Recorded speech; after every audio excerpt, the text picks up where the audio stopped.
and welcome back to my YouTube storytelling channel. This is Hua here to read to you Chapter 2 of Lycanthrope.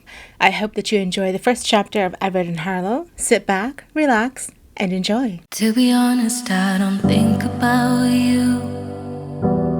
To be honest, I got better things to do. To be honest, I don't care that we're over. Been fine since you told me you don't love me anymore. To be honest, I like sleeping alone. Yeah, I'm totally okay on my own. I don't even need your arms around me. I don't need you to tell me it's gonna be alright, my love. You think I'm lying to myself, but the truth is I don't need you. 'Cause I'm one in a million, and that means I'll find a better you someday.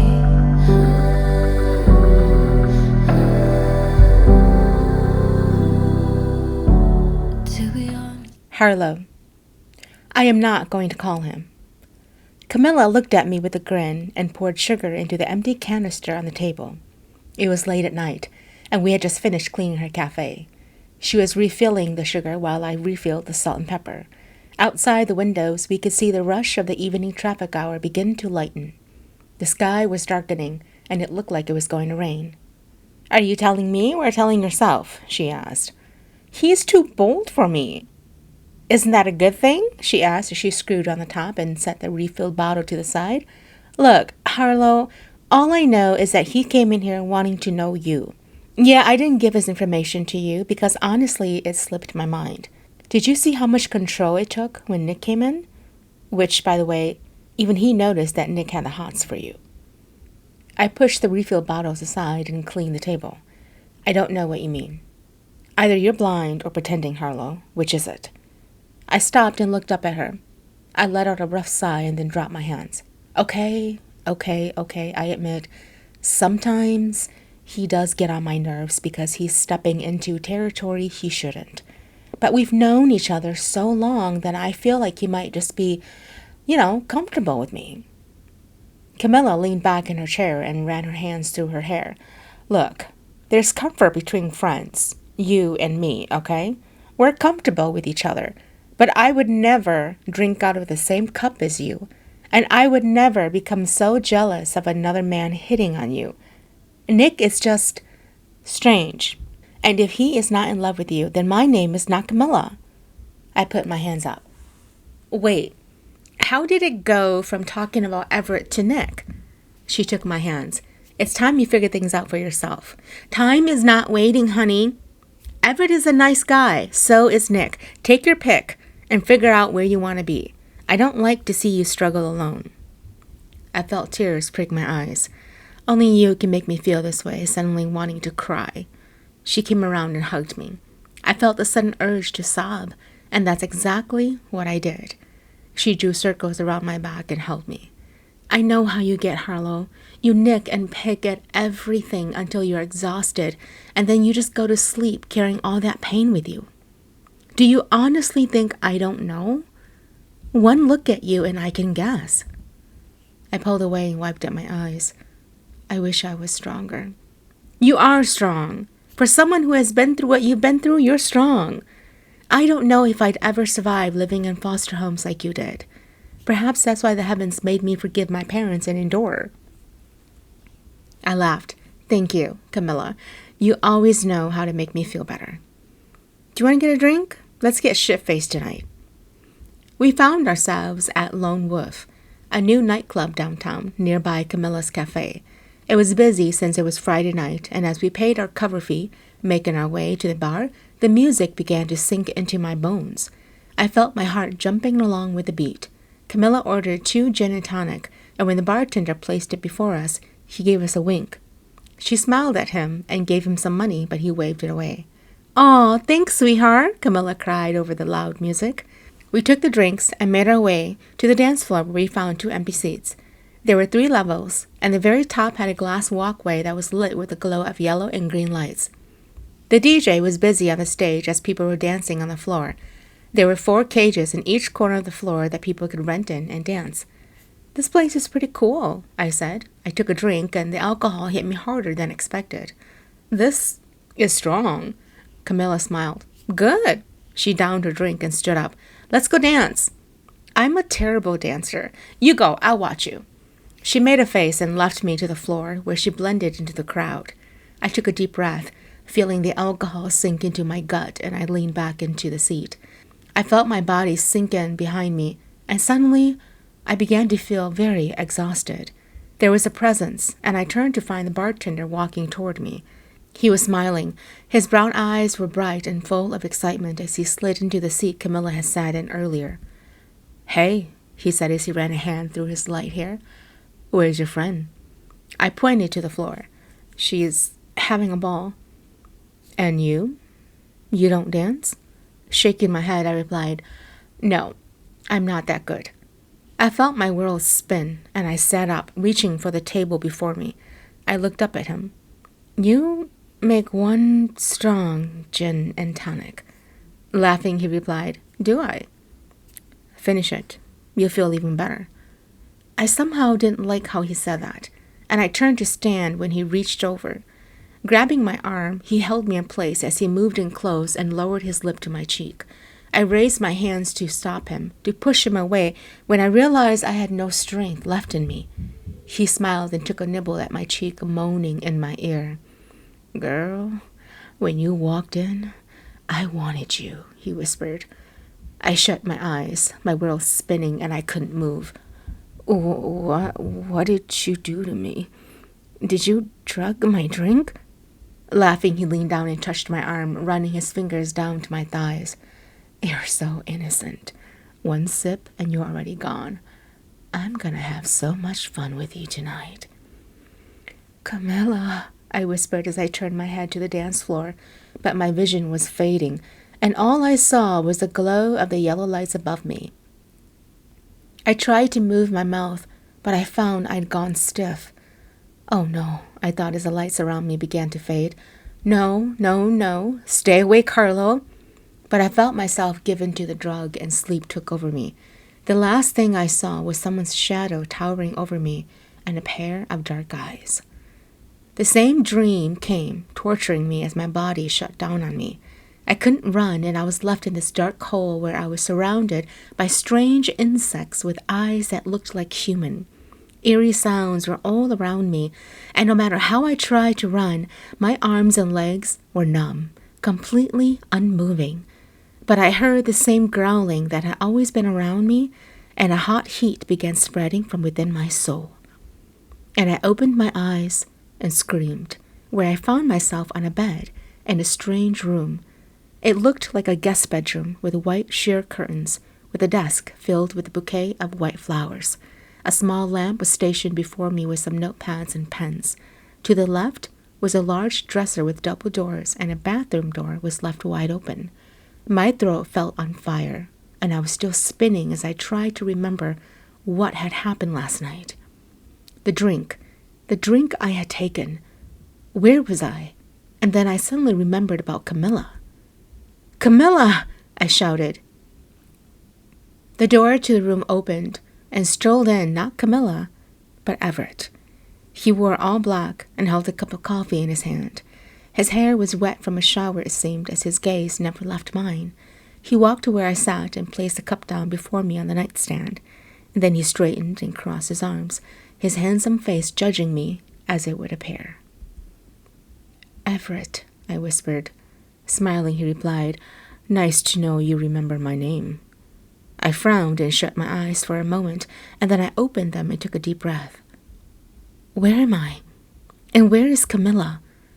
He cleared his throat and walked to the window where he separated the curtains. He opened it, and fresh air began flowing in. Turning around, he smiled at me and said, "She's fine. She's sleeping out in the front." "Where am I?" "This is my house." I finally looked at what I was wearing and realized it wasn't my own clothes. I fingered the dark sleeve and looked up at him. "Did you Undress me? Of course I did, he said without shame. How can you answer that proudly? Laughing, he replied, how could I not? I sought you out, and I got to look at every part of you. He sucked in a breath. Beautiful breasts, by the way. I gasped and threw a pillow at him. He caught it with one hand and began walking toward me. I backed up against the board of the bed as he set the pillow down and placed both hands around me, locking me in. His gaze was dark, hinting at exotic things, and I felt myself respond. The real question you should be asking is how you got here in the first place. I swallowed and brought my hands to hold the opening of the shirt. How did I get here? He smiled and cocked his head to one side. A twisted bartender who spiked your drink was the cause of it. He won't be working a bar again. No one touched you. I made sure of that. I thought of the dark shadow in the eyes before blacking out. That was you? Who else? I lowered my gaze and whispered, Thank you. He put his hand to his ear. I can't hear you. I shot my head up and cried, Thank you! Smiling, he leaned down and touched my chin. You owe me. Dinner with me, a walk in the park, and accept my request. I'll consider your debt paid off. I made a face. That's 3 things in exchange for 1. What I did for you was the strength and courage of more than that. I'm being lenient, and don't you agree? I could have just asked you to marry me. Everett. The deep ache of watching someone try to hurt her swarmed over me again as I watched her sleep. She was attacked without warning, and it had placed her in a situation where she was in danger. A part of me knew she felt the fear as she had tried to put her hands up to keep the man from her. But her body was no longer listening to her, and she wasn't in control anymore. I had been watching her from the corner the moment she walked in with Camilla. The two were laughing, their smiling faces touched my soul, and I was waiting for a moment to talk to her. But when the bartender slipped the drug into her drink, my heart sank. I had been too far away to stop it from happening, but I was ready to prevent anything to occur to her once the drug had taken effect. Camilla was not the target, and her drink had been clean. As soon as Camilla took off to the dance floor, I started to walk toward her. It was then that the bartender came, trying his best to touch her in places that he had no right to. Her words were slurring when she tried to stop him from coming too close. When everything failed and she fell, he caught her and placed her on the couch. But before he could touch her, I yanked his arm, bending it backwards, and he dropped to his knee. I turned slightly, and my men came running, grabbing him, pulling him toward the back door. When I came to stand before Harlow, her eyes were dazed, her face was pale. Harlow, I whispered. She couldn't hear me anymore. I took my jacket off and wrapped it around her. That was when Camilla came running to me. Her eyes widened with fear. Everett? What happened? She asked. She was drugged. What? Without answering her, I picked Harlow up in my arms, and she gathered their purses as she followed me outside. The men opened the black SUV, and I placed her in it. Then I turned to Camilla, whose eyes were still wide open with fear and shock. My men will drive you to my house. Stay there, and I'll be there shortly. Where are you going? She asked. I'm going to make someone bleed for this. I nearly shoved her into the car, and as it pulled away, I walked to the back where my men were holding the bartender on the ground. He had been beaten, and his face was a bloody mess. Sir, they said as he released his arms and he fell to the ground. I bent down and grabbed a handful of his hair, forcing him to look up at me. Do you know who you tried to cross? Through a mouthful of blood, he muttered, I'll kill you. Laughing, I replied, Strength and honor during a time like this. I applaud you. Then I pulled back my hand and rammed my fist into his jaw. He fell over and coughed up thick blood. I stood and kicked him in the rib, hearing it crack. He moaned, and my men pulled him up, holding his arms, as I used his shirt to wipe my hand. Do you know what I hate the most in the world? I hate people who try to hurt others for their own pleasure. Do you have any idea who she was? The man had a hard time staying awake as he muttered, Sorry. She is mine. Anger filled me as I saw his smile, and I punched him again. He fell into a deep sleep as my men tossed him to the corner. With a bloody fist, I returned home to find both Harlow and Camilla asleep on the couch. I'd made sure my men knew that Harlow was not going anywhere. Camilla must have given them trouble, as she was sleeping like she'd been knocked out. I picked Harlow up and brought her to the guest bedroom and undressed her. removing the clothes that contained the smell of the wicked man, trying to control myself as I saw her body was the hardest thing for me to endure. Once I dressed her, I pulled her into bed and sat, watching her through the night. But now, as she was awake, she was staring at me, screaming about having to repay the favor with 3 requests. What I did for you was the strength and courage of more than that. I'm being lenient, don't you agree? I could have just asked you to marry me. She bit her lower lip and shut her eyes. When she opened them, her gaze fell to my fist, and she reached for it, the raw flesh that had been damaged from punching the lights out of the bartender. What happened to your hand? I pulled it away and touched her hair. Nothing. Don't worry about it. I'll have some food ready shortly. The shower is there, and I prepared some clothes for you. Having her presence in my home lit my soul on fire, and everything gave me a strange feeling of peace. It was new, somehow fitting as it surrounded the corners of my house. Camilla and her had been talking quietly upstairs as the food arrived, and I prepared it on the table. A little after 12, I walked up the stairs to find both women sitting across each other, their conversation cut short by my abrupt appearance. Lunch is ready, ladies. If you'll join me downstairs, we can get started on filling our bellies. Camilla stood and offered her hand to Harlow, who took it. Lead the way. The 3 of us walked down and each took a seat across from me. I had asked them to deliver some pasta, steak, salad, and pie from the corner deli. It was a small place, but they made some of the best food around. I poured them each a glass of wine and took my seat. Indulge yourselves, I said. Thank you, Harlow said as she helped herself to some pasta. We've ruined your day by being here. Nonsense, I said with a smile. If anything, you've added some delight. Yum, Camilla said as she tried the pasta. Did you make this? Shaking my head, I replied, No. It's from Keith's Deli around the corner. It's not much, but the food is the best around. If you like this, you should consider trying his Mediterranean dishes. I'll keep that in mind, Camilla said as she began stuffing her mouth. Try it. Harlow smiled and forked some pasta to her lips. Wow, it is good. Thank you for the food. Enjoy. After lunch, I asked my driver to return Camilla home, and although Harlow wasn't sure she liked the idea of spending time alone with me, her friend, after having witnessed the hero in me, agreed. She kindly got into the car, waved to Harlow, and my driver sped off. Harlow turned and walked toward me, her eyes holding deep questions I was prepared to answer. Now that you have me all alone, what is it that you want to do with me? She asked. Smiling, I put my hands in my pockets and replied, That is a great question, and I have a lot of things in my mind that we could do. But not today. Today I want to present you with something that I know will make both of our lives better. What? Are you offering marriage? I raised my brows. Are you interested? Laughing, she replied, Don't get your hopes up. Look, Everett, you wanted to talk. I am here, so start talking so I can leave. I crossed my arms and my heart raced. Something about her made everything in me heightened. Was this what it felt like, to find your mate and discover that she brought out the better parts of you? I felt the world come to a balance and everything aligned. I couldn't let her leave. What if I am offering you a marriage contract? What would you say? What? We hardly know each other. We know enough to get started. The rest can be learned along the way. She cleared her throat and a dark emotion shimmered across her eyes. What about love? Doesn't it need to be involved? Does it? Oh yes, at least 80%. I smiled. And the other 20%? It's given by the partner, she said as she walked toward me. Everett, I don't know what you're playing at here, but I'm not interested in a marriage contract with you. If that is all you have to say, then I'm leaving. When she turned to go, I walked forward and wrapped my arms around her. My 3 requests, I whispered. Give me my 3 requests, and I'll forget the marriage contract. She fought out of my hold and turned to look at me.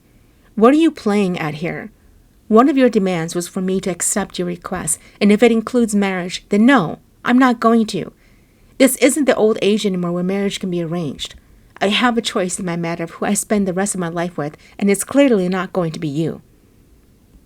Then let me show you something that will help change your mind. I grabbed her arm and yanked her toward me, where I began pulling her toward the house. She didn't fight me, oddly enough, as we entered the mansion, and I took her down the cellar stairs. I lit the torches, and it gave light as I led her to the dark corridor that kept the hall where I stored all the chains. Everett, what is this? She asked as she hurried behind me. Where are you taking me? We stopped outside the door, and I watched the fear come alive in her eyes. She stared at the door before her and then back at me. Whatever we are about to enter, I want you to keep an open mind. What is this? She whispered. This is me. The me that no one knows about and why I need the marriage contract. I took the key from my pocket and opened the door. I turned the knob and pushed it, showing a darkness that was waiting for her. She backed away and shook her head. I extended my hand to her and gave her a gentle smile. Trust me, Harlow. I would never hurt you. With a shaking gasp, she slowly reached out her hand and took mine. We walked in, and I turned the lights on, watching her eyes as she took the scene in before her. The chains, the cooler raw meat, the smell of raw flesh, and she turned to me, her hand immediately covering her nose. What is this? She asked as tears came to her eyes. Are you a serial killer? Laughing, I replied, I am not that creative. Then I lowered my head and I asked, Have you been having strange dreams? She stopped pacing and went still. Then she swung her head toward me, and her eyes couldn't hide the truth.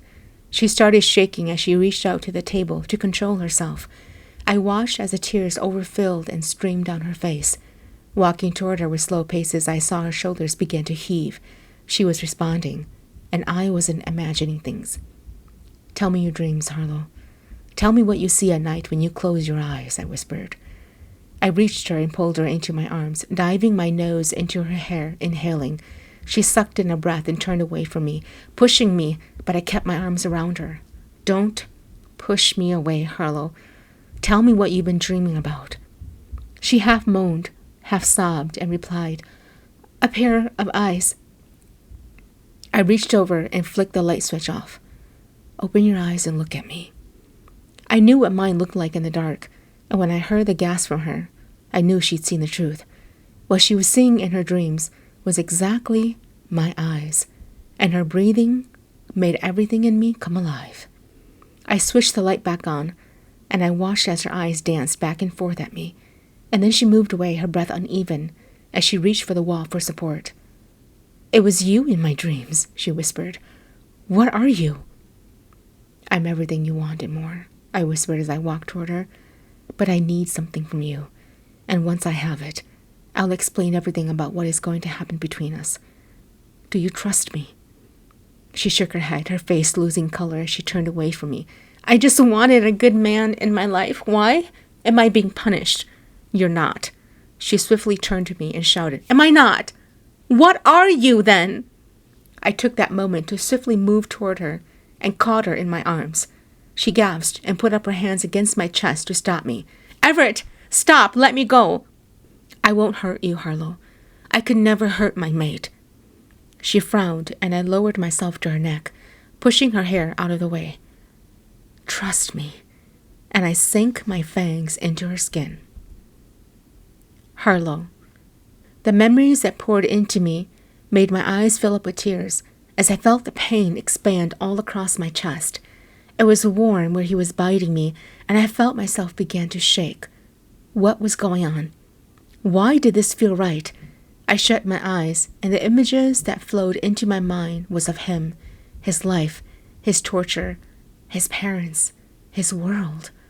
Blood. So much blood. Hate. So much hatred. Violence. So much war. And then I saw me. At first it buzzed and was unfocused, but I recognized the teddy bear, the one I'd clutched to as a child. It had kept me company through the lonely nights in the foster home.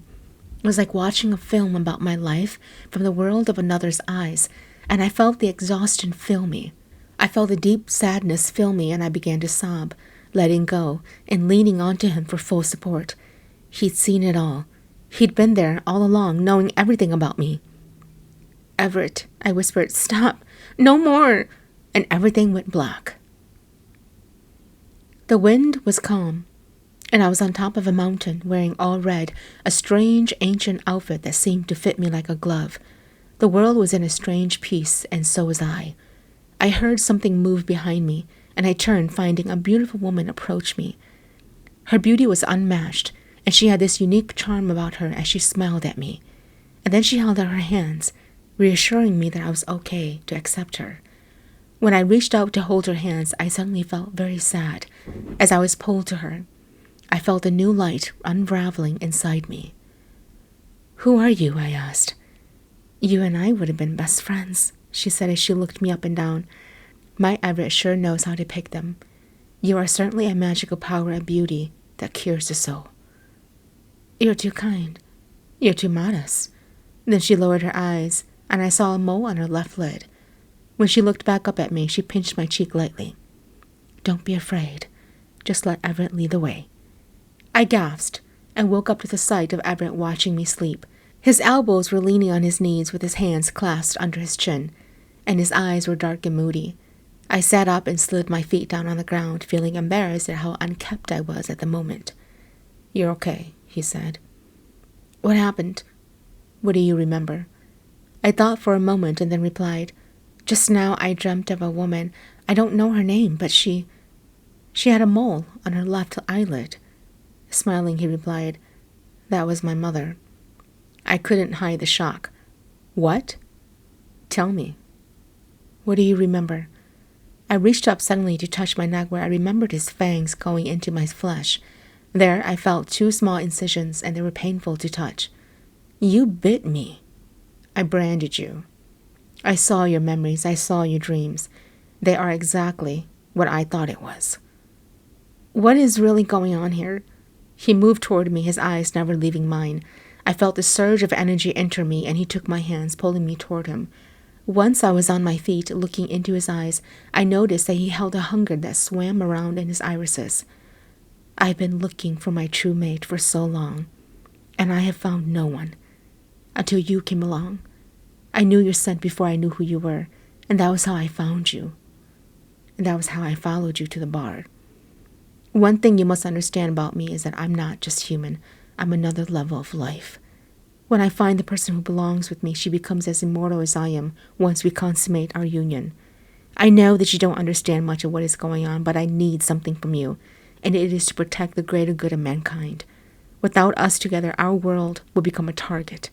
I frowned. "A target? For who?" "My brother."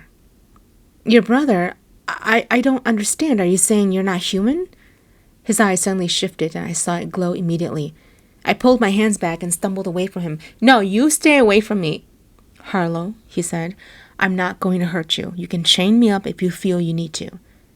I thought back to the dark cellar and laughed. Is that what all those chains were for? To keep you from going out into the world? What are you? Tell me." He moved toward me and began to unbutton his shirt. I felt my inside crumble at the movement of his hands when his flesh played peekaboo with me. Every step he took was like a cue for me to lose my breath, and when I couldn't take it anymore and tried to run, he ripped his shirt off. I heard his buttons clatter to the corners of the room as he grabbed me and shoved me against the wall, my entire body weak with desire I shouldn't be feeling. His eyes were now glowing, a deep hunger for something other than what he normally consumed. His hands came to rest on my hips, and it burned as he pushed his knee in between my legs and leaned toward me. "I've already branded you, and you carry my scent. Without my protection, you would become the prime target for those who hunt me. To make sure you survive another day, you will have no choice but to become my woman," Everett said in a low voice. I felt the tears swim in my eyes and my vision blurred. When I felt it release itself onto my cheeks, Everett's face became focused again before me. I realized he'd done it on purpose. He'd done it so I had no way to run. "You wanted this, didn't you? You wanted this to happen. You haunted my dreams, kept me awake, and followed me everywhere. For what? To take something that didn't belong to you? How will we make this work when my heart beats and yours doesn't?" He took my hand and placed it against his chest, where I felt a rhythm beneath my palm. "Who says my heart doesn't beat? What is this?" I tried to remove my hand, and he leaned down to bite the same place he'd bitten last night. The pain shot through me, and suddenly desire filled me, deep and with an ache that made my head swim. "Stop." "No," he whispered against my flesh. "I won't ever stop. You are mine." "I am not." "Then I'll become yours." When he moved his lips to kiss mine, the ache inside me exploded. and I felt everything align. Is this what they meant when they said someone's kiss saves your soul? Although I was trying to fight it, I felt myself giving in, and I was losing control. I wanted more. I couldn't get enough. This was crazy. No, I muttered against his lips. This isn't right. I can't do this. We shouldn't do this. But when he pulled away and I took a breath, air filling my lungs, he stepped away from me and I saw that he seemed to have grown taller. I watched as his eyes began to glow just like the pair I'd seen in my dreams, and a growl escaped from his lips. Within seconds, he shifted, and a large werewolf stood on all fours before me. The scream echoed from my lips, and I turned away, my hands blocking my vision as I tried to figure out where to run. When the coarse bristles touched my flesh, I opened my eyes and turned to find his nose against my skin. "Everett?" I asked. The werewolf lowered his head and raised a paw to touch my waist. He wasn't hurting me. Instead, I felt he was protecting me. I lowered myself to my knee and raised a hand to touch the hair. He cocked his head to one side and then growled. The ground began to shake and I fell backwards from the vibration before me, and when I sat up again, Everett was kneeling in front of me with the same pair of eyes that had lingered when he had been a werewolf. How long have you been this way?" I asked. "I was born this way, and I will perish this way." "Well, what happened to me then?" He reached out a hand to touch my hair. "Nothing. You remain the same as you are without shifting, but I will bless you with an immortal kiss the moment I make you my mate. Death shall never touch you nor age. My kiss will be the repellent to time."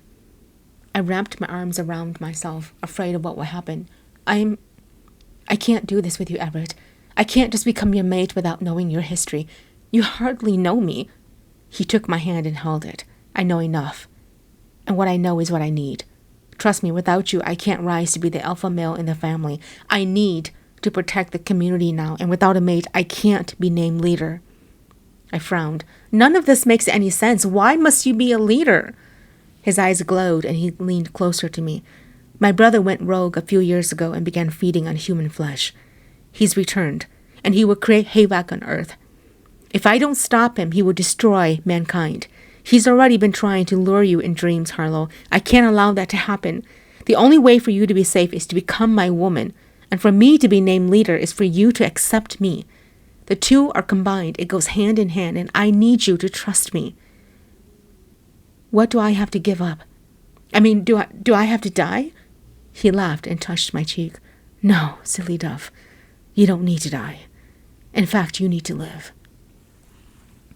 "I have been calling and calling you," Camilla cried as I walked into my apartment that evening. I spent the entire day with Everett listening to him explain about his life and what he had to offer me. My head was still spinning from so many things, and the last thing I needed was to come here to hear Camilla moan about things that didn't seem to matter anymore. "I've been busy." "Yeah, I see that. Mind telling me why you're ignoring me?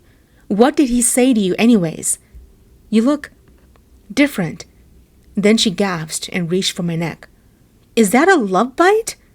Harlow, did you sleep with him?"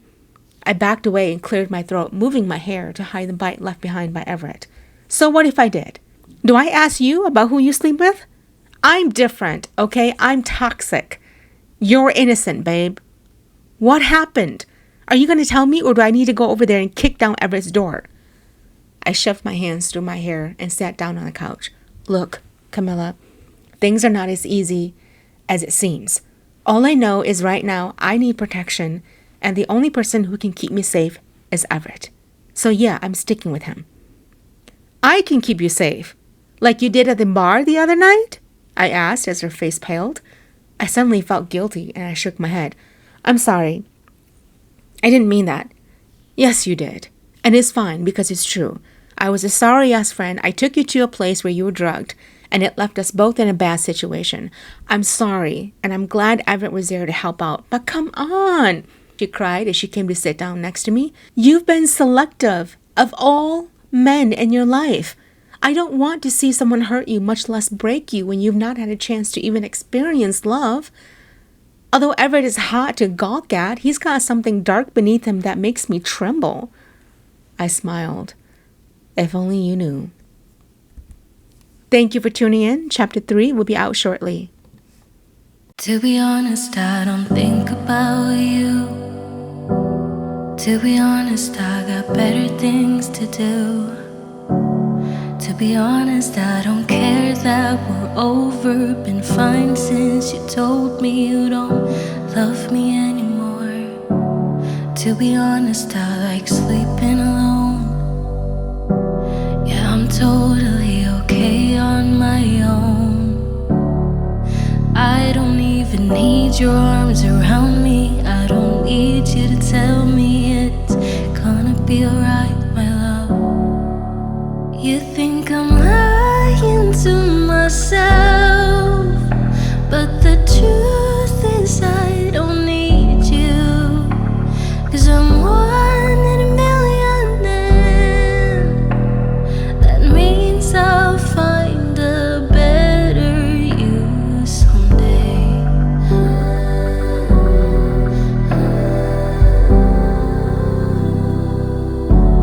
To be honest, I don't miss you.